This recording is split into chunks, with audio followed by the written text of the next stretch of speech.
people who are wearing the full face veil and hijabs, etc. So it becomes a political hot topic, sort of thing that they can just avoid by not doing anything about it, really.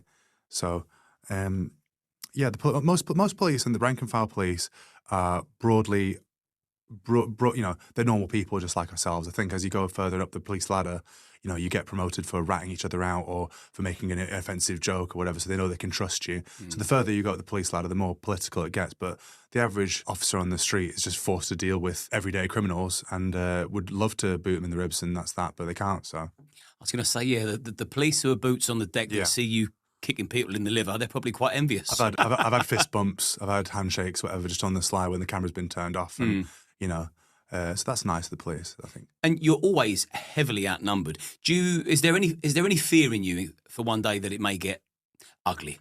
If it got bad enough that I feared, I wouldn't be there. So I'd extract myself from that situation if I thought that I couldn't handle it.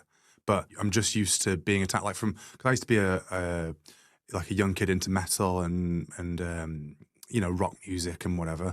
And I used to get, like, you know, randomly hit at the bus stop for having long hair. They'd be like, "Oh, you a boy or a girl?" And then fucking hit me. And, you know, I've been ganged up on my entire life, really. So it's just par for the course as far as I'm concerned. I've always been attacked by multiple groups of people, and it's just become something that I'm desensitized to. So the stress doesn't, like, really affect me in that way.